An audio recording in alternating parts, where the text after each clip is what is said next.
If you're one of those people that is using Fillout forms and just leaving the responses there in Fillout and not taking advantage of allowing Fillout to put them somewhere else for you, I think you're leaving 5 huge benefits on the table. As an Airtable consultant, I'm usually building the system where Airtable is the main event, and then we reach for Fillout to just kind of put the sprinkles on top. It makes things a little bit slicker, a little bit prettier, extends some functionality we can't quite achieve with just Airtable forms alone. It's an extension and not the main event. I recently started working with a new client, and I realized that they are treating Fillout as kind of the main event in their setup. They basically have lots of forms, like over 40 forms, and they only track those submissions there in Fillout, but then they have a different make scenario for each form. So there's quite a few make scenarios. And then those are what kind of like go and do some other things, maybe put something in ActiveCampaign or create a Google Doc, send an email.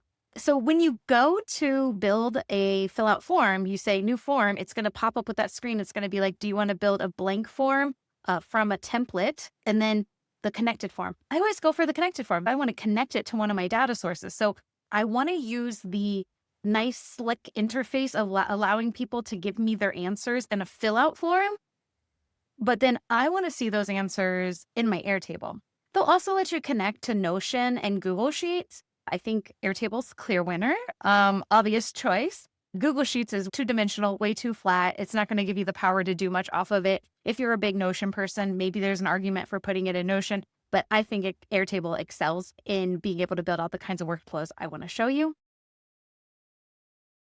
So this is my Fillout form, and this is where I would go to see the results of what I have submitted. If you're only using Fillout as like a blank form and you're not using this integration tab to set up an integration to like Airtable in this case, or like I said, they have Google Sheets and Notion, things like that. But I think Airtable's the winner.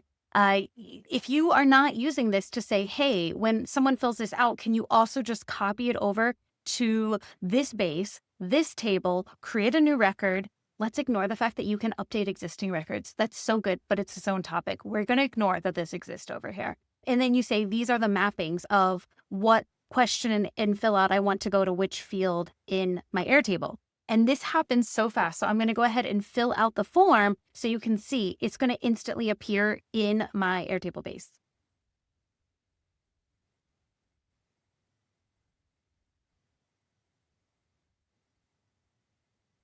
I added a signature field so you can see a variety of different field types. And I want you to see that Ray Reddington was our last submission over here. On this table, there are 170 records. I am going to hit submit, and it's probably going to show up before I can even make it back. Look at that. It's there. By the time I just clicked back to this other tab, it is already there. All of the information that I submitted, Polly Pocket, polly@pocket.com, the budget amount, the services I'm interested in, the signature field, my frustrations, my goal, like all of this stuff is here. And it's so fast, it's so reliable. And to me, it's so much better than it only living inside of this results tab in my Fillout. So benefit number one of why you want to bring your responses into Airtable is about being able to manage the life cycle of this submission. Each of these submissions is like a little ticket. I need to do something to follow up. And it doesn't matter. I mean, we're using inquiries here. It doesn't matter if it's an intake form, an onboarding form, a proposal request, a review. It doesn't matter what the form is. When someone submits one of our forms, it usually leads to some kind of follow-up action that we need to do, be it a small action or a longer action. And if we're trying to manage that workflow and we are doing it right here, it's going to be hard. Now, Fillout will let you create some things where you can take notes and add scores and such to these, but you're not going to be able to get the depth of workflow management that I am talking about in Airtable. Now, it used to be that people worked out of this back end of Airtable, but these days, no, we work out of the interfaces. So you see how we have the data tab, the automations layer here, we have our interfaces. This is where we want to work from. So I have some interfaces set up to show you kind of the gist of what it could look like. Here's the reality. The reality is that it's easy for me. This is like having Legos and I can just build interfaces. It's really easy to customize these. You say, I want to switch the order of these columns. I want to add this column. I want to add a formula that will tell me if this thing is true. I want to add more ways of filtering it at the top. I want to sort it by this. I want to see only stuff that's this old, up through the last 3 months.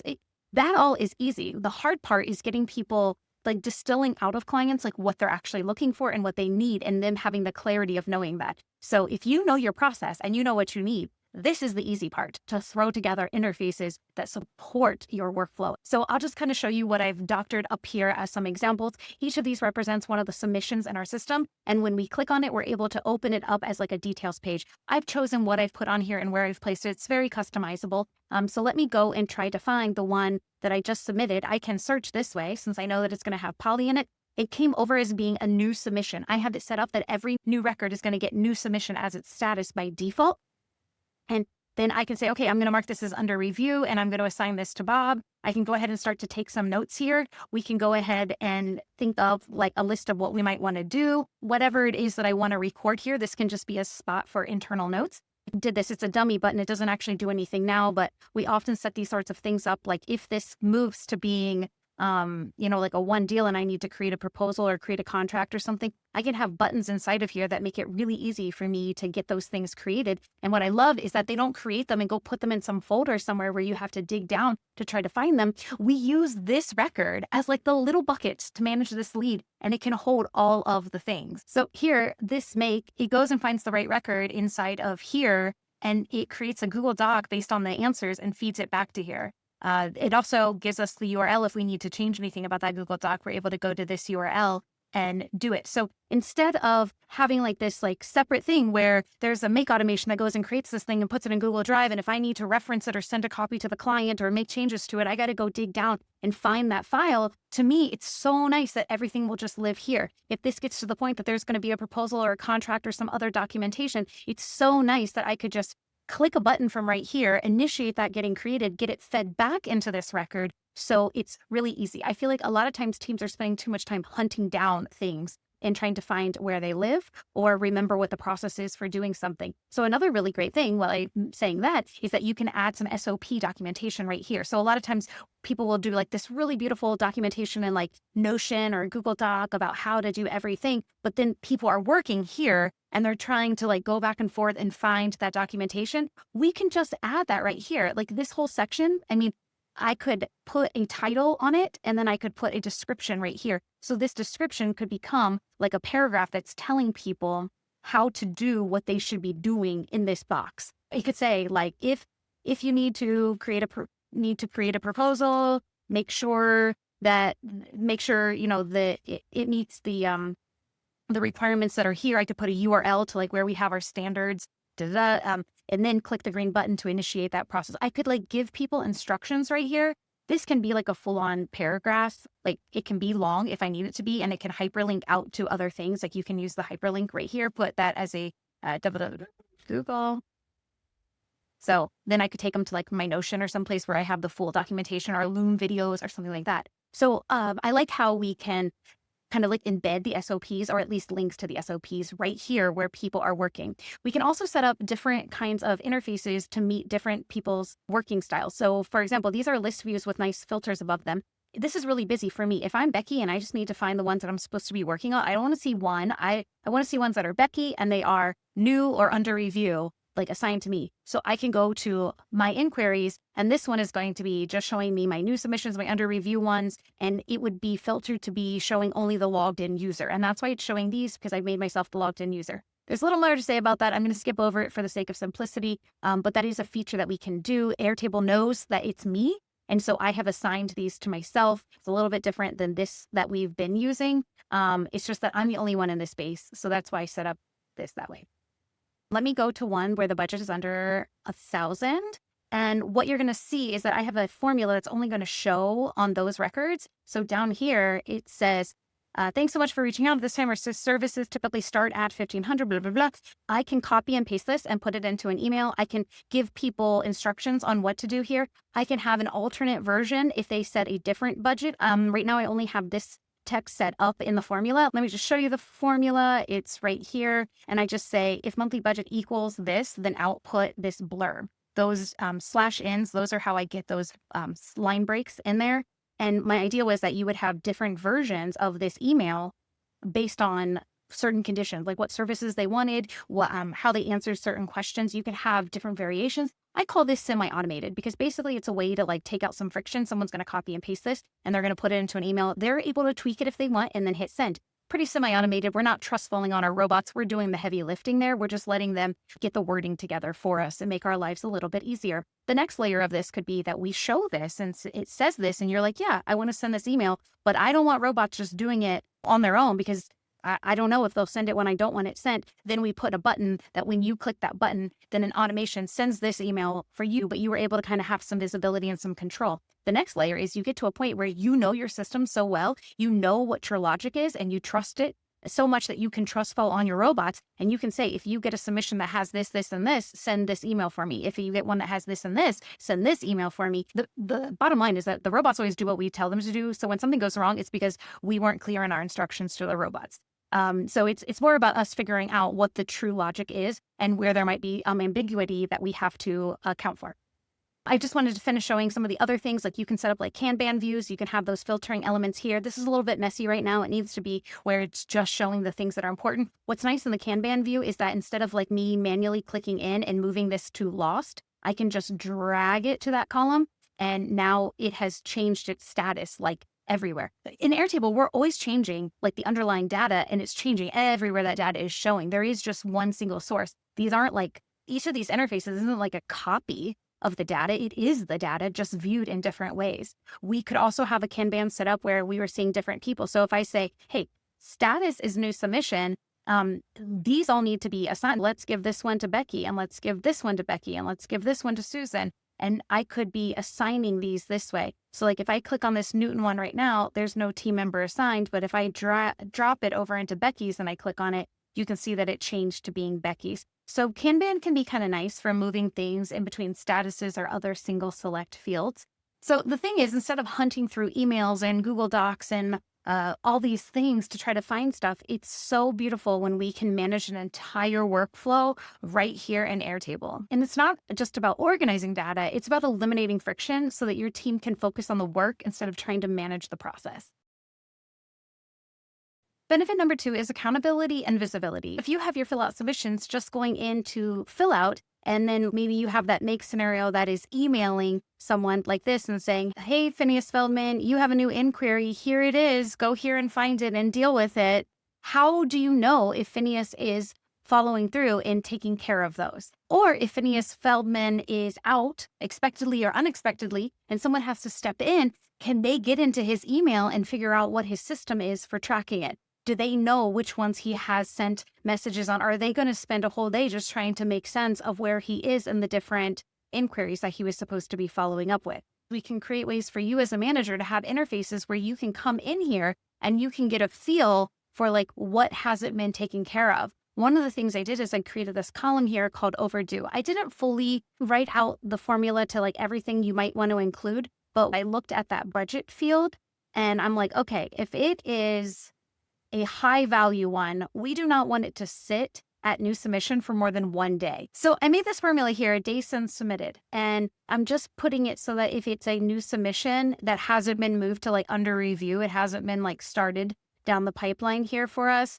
and then it's going to calculate like how many days ago it was submitted. So here, this is problematic because this is a high value lead and it was submitted 29 days ago and it's still sitting at new submission. If I move it to under review, then this is going to go away and the overdue flag is going to go away. So then we could have background automations that we're picking up and telling us this thing is overdue, or a nightly automation that runs to give us a daily digest of how many things we have in different places. It's endless what you can end up doing if you start managing your workflow here. If I want to see just the ones that are overdue, here they are. I don't need to see that same details page that was like a full page. If I'm in this manager's view, I just need to have a simplified little side sheet over here that has the main high level details that I care about. I don't need to have like the email I'm going to copy and paste because I'm not going to do the work of following up with this lead. So I could curate my own little views that were visible here.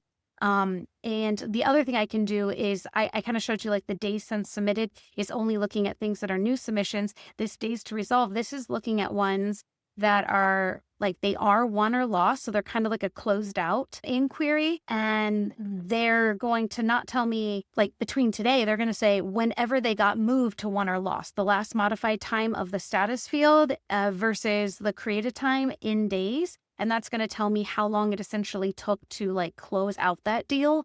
And that can give me some insights into how my team is managing things. So all of this was meant to just kind of like be the beginnings of you seeing what could be possible. All of these could have variations. Like I would come up with, well, if it's a 15K one, we don't want it to sit for more than one day. If it's the other, either 1,000 to 15,000, then maybe it's 3 days before it gets the overdue tag. You would be able to come in and customize. Again, it comes down to being really clear about what you want and what your workflow should be, what your policies should be, what you want the benchmark standards to be. Once you're clear on those things, we can create the formulas that support that and then create the automations in the background that support you getting notified easily when things are not being met within those expectations.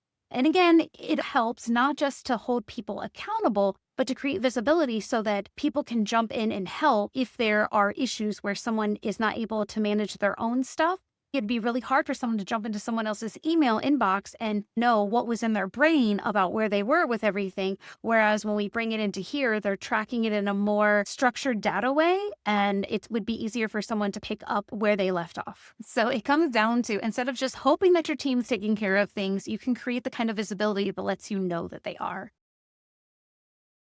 The third benefit is about analytics and business intelligence. In Airtable, you can analyze trends about your team members and their workflow, and also about the clients or whoever is filling out your forms and the trends that you're seeing in their responses much easier than you can if your responses are only in Fillout. You can create endless ways of slicing and dicing the data to see anything you want to see. Here in the Manager Hub, I've set up this dashboard, which is about response time. This is a little bit more about every one lead, like what was the average number of days. I could add a lot more to this. I didn't do a lot. I did a little bit more here on this one. Honestly, this stuff is very quick to pull together once you're clear about what it is you're trying to see. That's the reoccurring theme, is like when you're clear about what you need, the Airtable Lego bricks are easy to snap together and create that for you usually.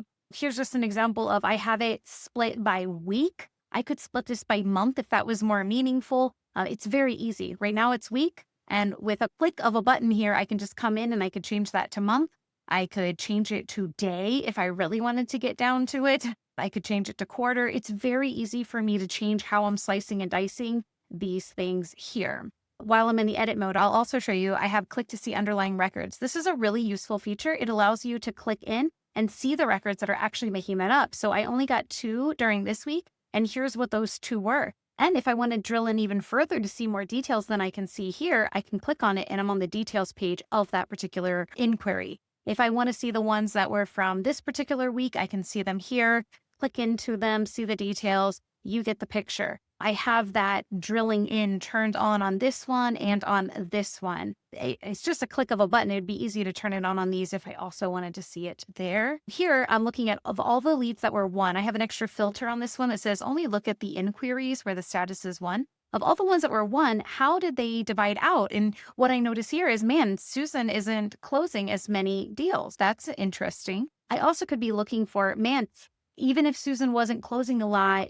does she tend to always close ones that have a particular goal or a particular service? So those would be things, I'm not showing services, but those would be things that we could look at bringing in here to try to tell the story. I'll go to publish so we can see it better. So this is interesting, right? Because we just saw that Susan, of our 1 inquiry, she only closed 6, but also look what we see right here. Of all of the inquiries, only 11% were assigned to Susan. She only got 16, whereas Becky got 51. So it makes sense that Becky would have closed more. Here we're breaking it into months and we're looking at what were, of all of our submissions, what was it that people were telling us was their goal? We're looking for a trend in our customers. So a lot of these up here were about us closing the deals and assigning the deals, whereas now these 2 down here, I'm focused on what am I seeing about the market? People used to be interested in this and now we're seeing a shift to this, or it's the same as it was a year ago. And here, just breaking it down to say, of all the goals, what are people generally telling us that their goal is? And it's a pretty even split here. There's nothing too noteworthy to see, but definitely the data could be telling us a story if there was one. Again, you could have tons of these dashboards. They're so quick to pull together. You can slice and dice your data many, many ways if you're bringing it into Airtable.